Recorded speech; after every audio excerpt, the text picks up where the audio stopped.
Hi, and welcome to this episode of Crushing It with Your Tribe. If you have ever thought about workplace culture, positive environments in the workplace, anything that to make your employees want to come to work and how to do that, you're going to want to stay tuned to my next guest. As a Texas realtor, Robin McCoy is in the unique position to meet and know so many different people in a wide range of industries. These people are her tribe, and she leverages them not only to help her business, but to help theirs as well. Welcome to Crushing It with Your Tribe, where we share real talk about building business and life relationships. Here is your host, Robin McCoy.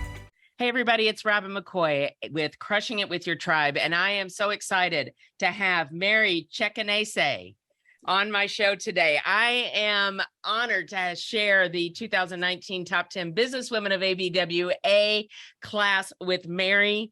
So we were both honored with that back in 2019. Hi, Mary. How are you? I am fantastic and so excited to be with you, Robin. This is going to be so great. A little bit about Mary. She is the owner and principal consultant of Dynamic Connections LLC, celebrating almost 15 years of presenting interactive seminars and workshops to all levels of staff in both for-profit and nonprofit organizations. She engages attendees with research-based practices applied to work-life scenarios. She has a BA in Human Resource Administration and recently retired from working at the University of Michigan for more than 30 years. In 2021, Mary published her first book for staff titled You Can Create Positive Change at Work. And in 2020, released her first product, high quality connection cards that help you recognize employees. And we're going to have all that in the show notes on how you can grab some of that. And then again, as I mentioned, in 2019, a top 10 businesswomen of the country of the American Businesswomen's Association. And she is currently the District 5 Vice President for ABWA. That's a lot. Now you got to do the rest of the talking because, I'm kind of tired now. Well, thank you for that lovely introduction. I greatly appreciate it. I am so honored to be the District 5 Vice President. ABWA has helped transform my life. I started my business early because of my experience in ABWA. So it's just that's amazing, right? Oh, it truly is. It truly is. It takes you on a journey, and as we all say, there's leadership, there's education, there's networking support, and of course, national recognition, which you and I have experienced. So yes, I'm passionate about ABWA. Yeah. And I always love it when I can get some of my ABWA sisters on the show because it just helps show the diversity of people and women in this organization. Mary is in Michigan. Yes. Where it's 20 degrees or some crazy thing. And, we were just talking before, it's November in Texas and we're at 35 degrees in the morning. And it's like, that's unheard of. Absolutely. Absolutely. So Mary, tell me a little bit. So you worked 30 years at the University of Michigan. Yes. And tell us just a little bit about that, but then how you launched into obviously like your retirement business. Yes. Yeah. I'm going to retire, but I'm not going to retire. But I'm going to, so tell us a little bit how that transition happened, because I think, as, women approach this retirement age, whatever that is, and they don't want to stop working, but maybe they don't want to be going to campus every day or anything like that. So kind of tell us how all that happened. Absolutely. I was honored and privileged to work with the same professor for all 30 of those 33 years. We were in a research office and I was a one-person office, so I did everything. And it was wonderful because I had all kinds of variety of things to do. But about 17 years ago, I was on a university-wide committee with a professor from the business school that I knew. And she was asked because she really could make connections with people. In fact, that was her research. It's called high quality connections. And a long story short, after a couple of years, I was talking with her and said, you know, your research isn't just for MBA students and people attending executive education. It's for everyone. And she never thought of it that way. Wow. And so in the course of time, she's kind of, it was a bit of a story, but she has handed me her research and said, take it out there. Yes, Get it take there. it and get it out there. And How so wonderful. last 15 years, as of January, I have been doing exactly that. Well, two of her, she was the founder of a research center. Her two other co-founders gave me their research too. Oh my goodness. Just gave Yes. it to you and said, you know, somebody needs to see this.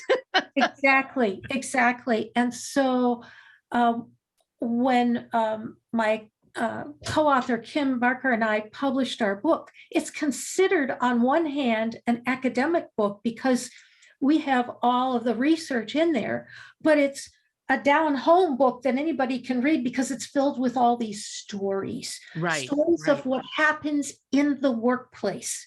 And some of them are good stories, but some of them aren't, because we wanted to tell the truth. Sure. We wanted people to be able to relate to what we say, but then give them tools and resources on what they can do if they're in this situation or Well, something. and I think people learn so much through stories, right? You can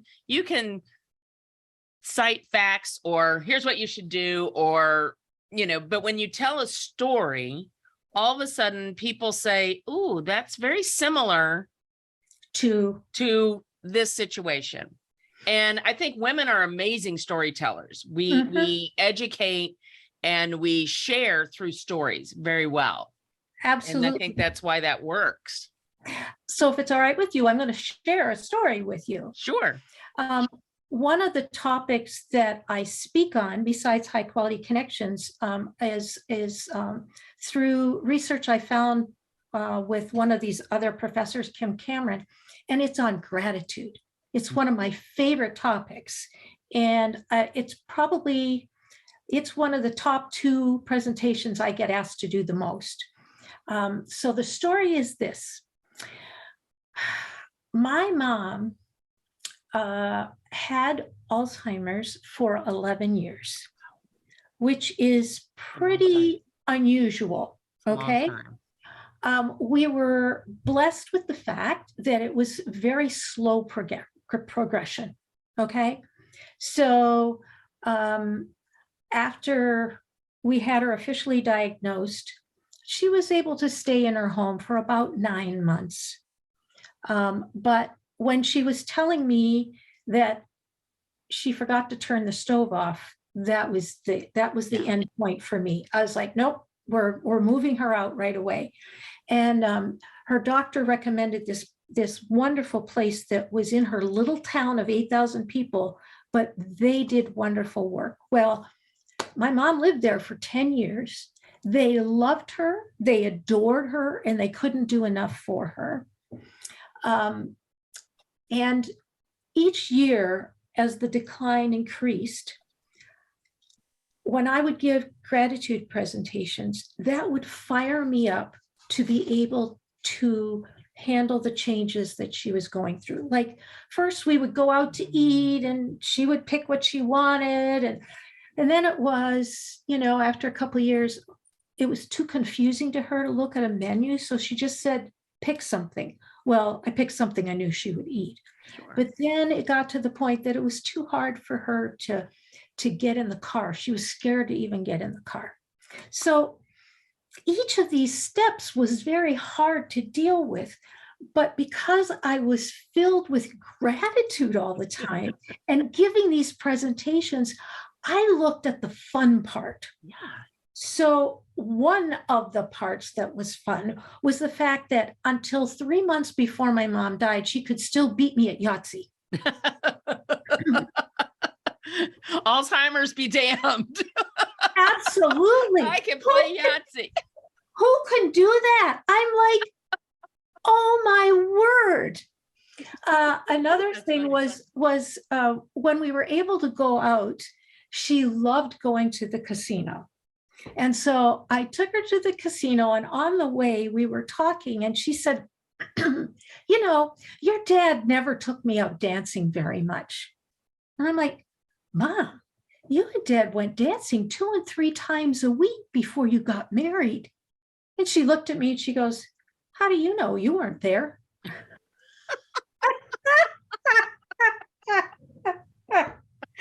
And that's what I choose to remember. Yeah. You know, and you have to, because if you don't, then you're just sad about the situation. And what, that disease is so, it just steals so much. right. And to remember that she beat me at Yahtzee every time up until, I mean, that's amazing. That's amazing. I love that. Because I always lose at Yahtzee. I tell you, I mean, I was just stunned. I was like, oh, that's my mom, my mom. So, so when you are called to talk about gratitude and, positive, I mean, your book is called You Can Create Positive Changes at Work. Yeah. So how does that happen? How does somebody recognize that they in fact need a change? Whether is it the people that are in charge, like the owner, the CEO, or is it maybe some lower level management? Is it small business, big business? I mean, how do people become aware that, I think we need to change something? Right.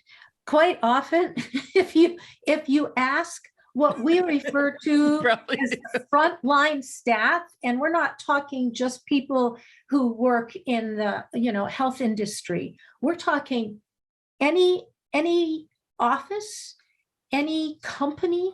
If you want to know what's going on, ask the frontline staff, and they will tell you. Okay. And probably if you have to ask, you probably do. If it's even crossing your brain that I wonder if we need to make a change, maybe we're a little negative around here, then it's probably worse than you think.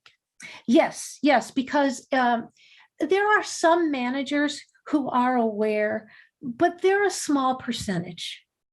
And so my goal is to try and expose more and more people to the fact that, look, it can be simple changes. You may have an office that runs like a well-oiled machine, but you want to go to the next step up. Okay. So it's not always about problems, but the majority of the time it is. I mean, you think about what we've been through in the last 3 years. You think about people who were sent home, remote work, and now they're being called back and they're like, wait a minute, I was able to do my job at home and do it just as well. I didn't have to dress up, so I didn't have to buy clothes. I didn't have to spend gas to drive into work. I didn't have to worry about looking or paying for parking. And it gave me a couple of hours of extra time. Yeah. So, unfortunately, some businesses have to have people there because, for instance, at a university, you're serving students. Yes. If they're on campus, you need to be on campus, right? And I think everybody probably understands that, right? I think they probably do, even though they might fight it, they probably do. Yeah. But it's navigating, and then it's navigating, well, half the staff is at home working remotely. Half the staff is in person. How do we have a team meeting? How do we make it work? All right. And we have a whole section in the book on change and why people are afraid of change. And then small steps you can take to maybe try to implement the change or try a pilot of doing something different. And let's try it for a month and then let's reevaluate it. And on top of that, one of the big things that's important, I feel, is that when you're going to make a change, make sure you bring in the people that have to implement the change. Oh, that's huge. And have them, have be able to provide input on it, because so many times people in the higher levels make the change, but they don't understand how it affects the people that have to implement it on the way down. And not necessarily that it's they haven't thought about it. It's just, it's not the way businesses are run. Well, I think Most- people in those upper levels, they may think this is a great idea. Everybody's going to love this idea. This is going to make everybody happy. It's going to be amazing. But then when you get down about 3 levels, they don't realize what that actually means for people. Now Right. I've got to, coming in twice a week is great, except now I got to find somebody to watch my kids twice a week. Mhm, And that's going to be harder than even if I was doing it Monday through Friday, right? mhm. Things Yes. like things that they just, and it's not that they're being difficult or they're being on either side. It's just, they look at perception, the perception and the perspective is different. Yes, yes. And the other thing is they don't realize that when something new has to be implemented, there's the learning curve. There's how much time is it going to take to do this new thing? And that takes people away from doing their regular job, and their regular job may be something that is already over consuming in time. So I know managers are now telling us that one of the hardest things they're having to deal with is putting out fires. They have to spend so much time putting out fires that they can't get their work done. Wow. Yeah. That's telling, isn't it?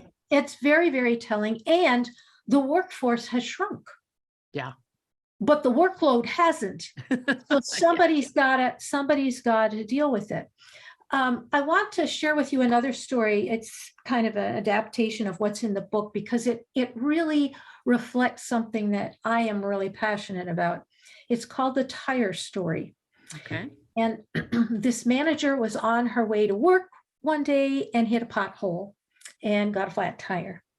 So she called her towing company and they took her as well into the dealership or wherever she was getting her tire fixed. And then she just called an Uber and got into work. And she was a few minutes late, but you know, the talk in the office was, what a way to start the day, you know? Several days later, an employee hit the same pothole. Unfortunately, they didn't have a towing service. So they had to try to scramble to find someone that would take their car to get it fixed. And they didn't know if they had the money to do that, never mind get the tire replaced. So they finally get to where the tire is going to get fixed. And she was hoping they would give her a ride to work. And they said, no, you have to find your own. Get an Uber. Well, she didn't belong to Uber or Lyft or anything. And so she called a friend. But by the time she got into work, it was just before lunchtime. Her supervisor was livid. All of her colleagues, co-workers were furious because they had to pick up her work in the morning. And so her supervisor said, sit down, I'm writing you up. Get to work.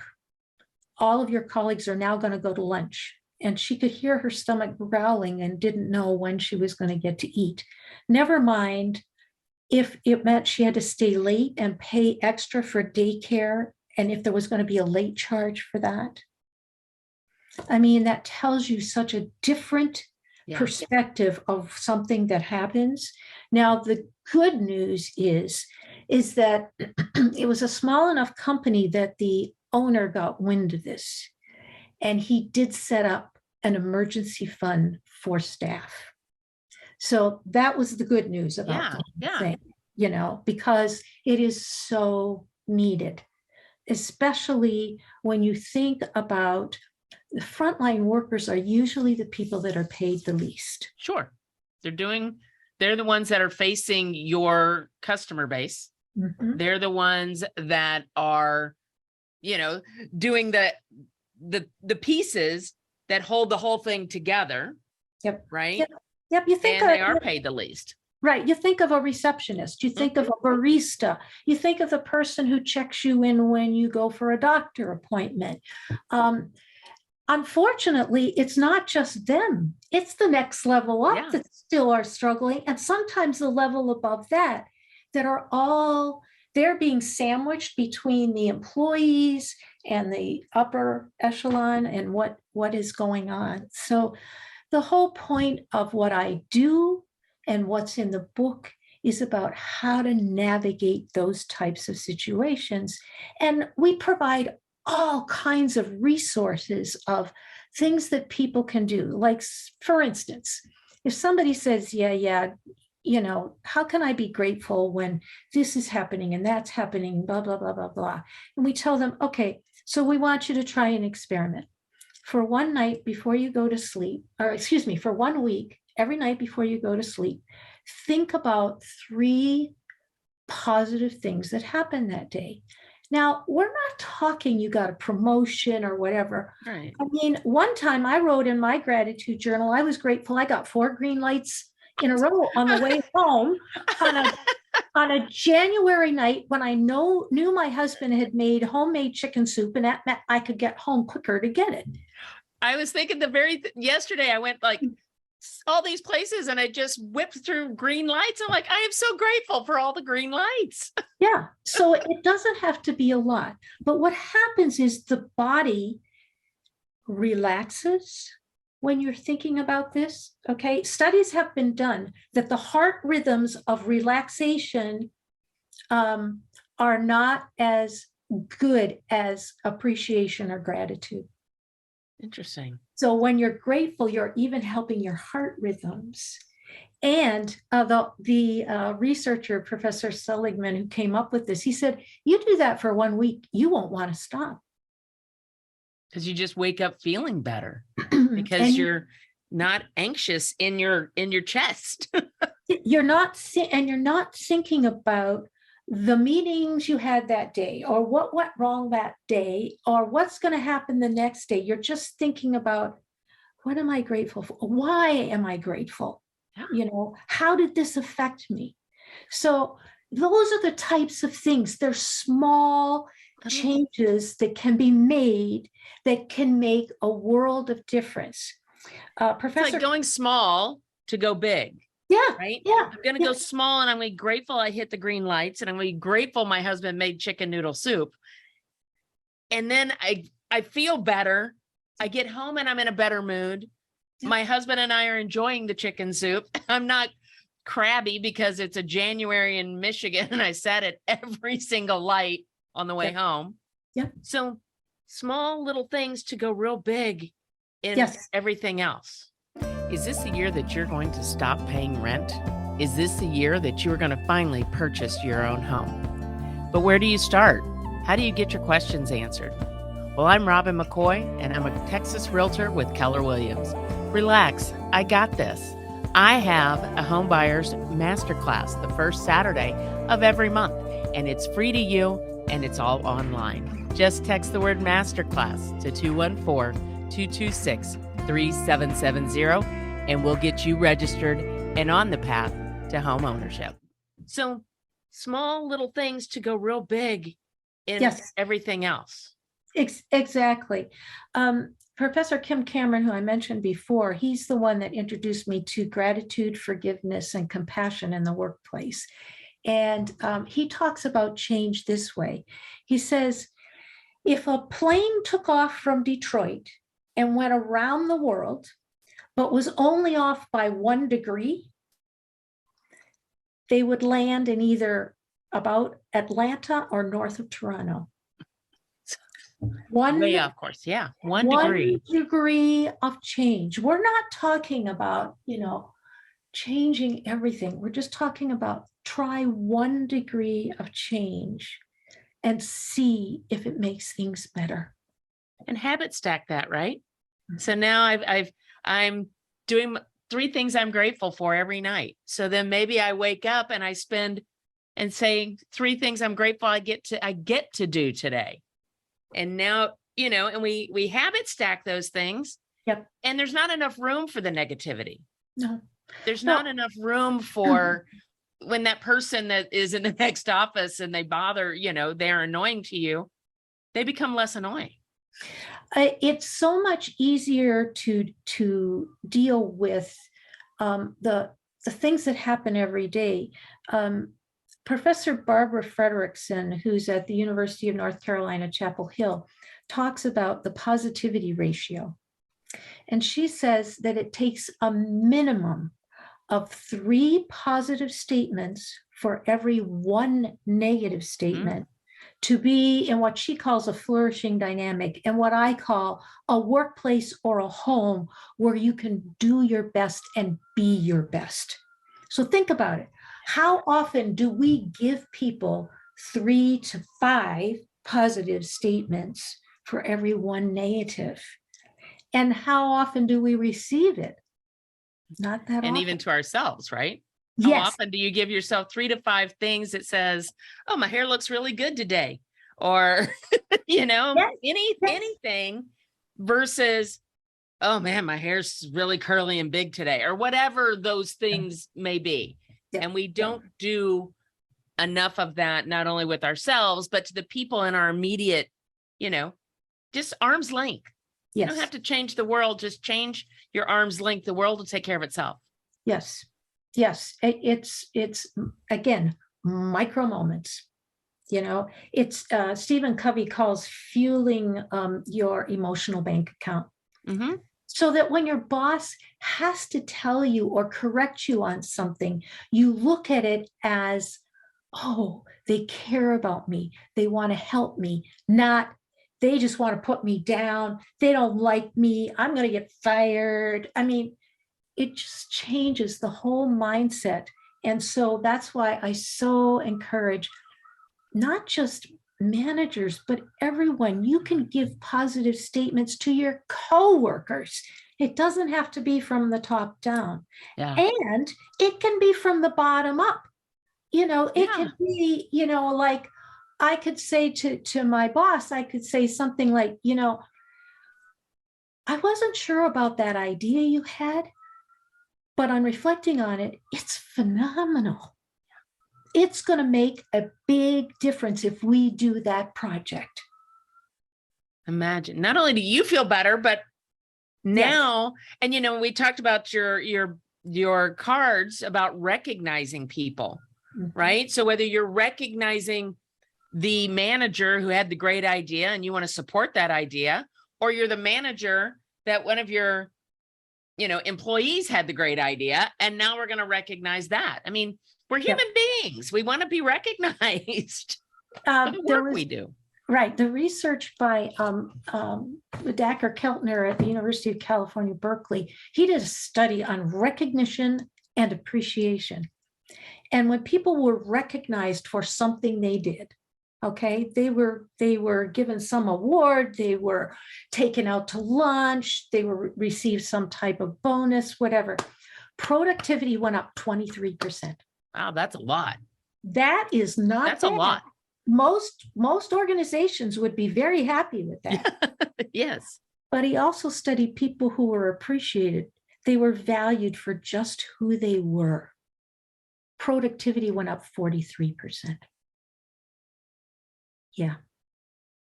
Wow. People need recognition, but they need appreciation. More. Yeah. You're not just a cog in a wheel. You're a person. And you have gifts and you have talents and you have strengths, and they need to be, acknowledged for that. Well, in our workforce, everything in the media and everything that's been going on since the pandemic and post-pandemic, and how people's attitudes towards work or employment or jobs have shifted greatly. Mm-hmm. And how do employers, for one, but also employees in this brave new world that we have in employment and jobs and careers, how do we remain positive? How do we change some of those dynamics that we don't even know how they got here sometimes? Right. Sometimes it's positive energy begets positive energy. So you need to surround yourself with people, whether it's at home, whether it's at the gym, if it's not in the workplace, it's got to be somewhere in your life where you get fueled by other people. So if there's something that you do, there's a craft that you do, there's volunteer work you do, there's something you do with groups of people at your church, whatever it is, find a way to be fueled. Yeah. Fueled with positive energy, because we all need to have our tank refilled. Yeah. And so when you're around negativity, that's the only way you can cope with it that I know of. Well, and I think too, when you do that, then when you are, I mean, years ago when I worked in retail, I was working very hard to not be negative anymore. I mean, I was in a sales position, I was going to be there, and I was tired of being sick and tired. So I just decided it was time to change. Well, one of my coworkers was not on that same boat that I was on. And he would come over and he would just complain and complain and complain. I'm like, you know what? You need to go over there. If you're going to be talking in that way, because I've got a little bubble around me, and people may call it rainbows and unicorns, and that's okay, because this is where I'm most productive. Right. And if you're going to come over here and poke holes in my rainbows, then just go to the other side of the room and do it by yourself. Right. Because I couldn't do what I wanted to do. And he looked at me and I'm like, either be happy or don't. But I've got my rainbows and unicorns over here and I like it. Right, exactly. It's interesting you should mention that, because the high quality connection cards, the deck of cards, it's broken up into suits. So there's a suit about respectful engagement and questions and reflections.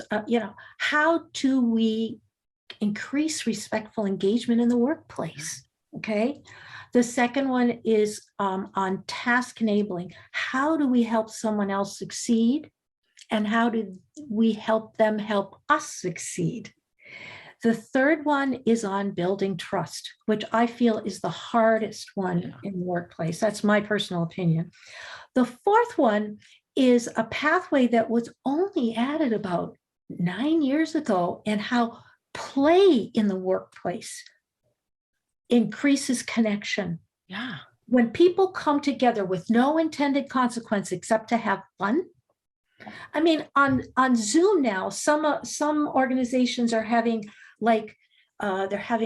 recipe parties, and they send everybody in their home all the ingredients they need, and then they make whatever it is, pizza or whatever it is, together. They're coming together with no intended consequence but to have fun. But it is a connector. Yeah. And just to say that we are not all about, unicorns and rainbows. We do realize there are people. We added a fifth suit, and they're called toxicity tamers.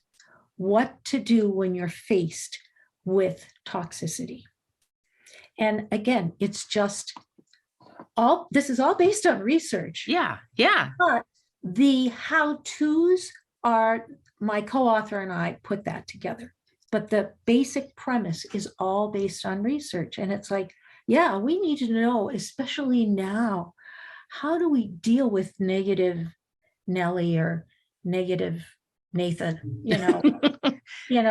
How do we do with people that, just, they're not on board? No, are there, in every situation, in every work, unless you work completely alone, there are going to be the bullies in the workplace. There's going to be the saboteurs in the workplace. There's just, because we are humans and we all are in different places in our lives, and we all have different, our brains are wired differently. Yeah. And yet sometimes just even being you and being just grateful or a little more positive, even if you're not talking or working directly with the negative Nathan, it's a ripple effect. Yes. It's just a ripple effect. First of all, you're happier. And then the people you ripple out to, maybe even if you can help them. Yes. Again, small changes, right? then imagine what that does in a workplace. Exactly. And that's why I always give pieces, nuggets of information that people can take the minute they leave a presentation I give and put it into practice right away. Yeah. It's not something, well, after you do this and in about a month, no, the minute you walk out the door, if you do X, see what happens. Just do it. Yeah, exactly. Just do it. Yes. Okay, so let's talk a little bit about the book. Where can we get the book? Where can we get the cards? How do we find you? We're going to put all this in the show notes, y'all, so you don't need to scribble it down. But after this conversation, I'm like, okay, so how do I get to talk to Mary more? Well, I have the inside track, so I think. Yes, you do. So I'm kind of lucky that way. That makes me happy, makes me grateful.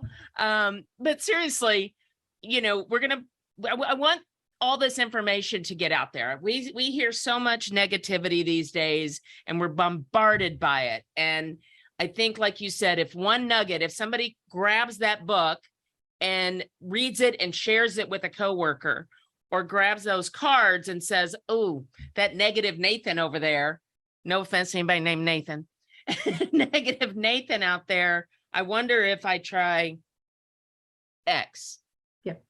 Yep. If that helps him, or at least helps my little world around him. Yes, exactly. All right. So the book can be accessed by going to my website. It's Dynamic Connections LLC.com, all one word. You go there and you can use the drop down and find the products. That's where both the book and the cards can be found.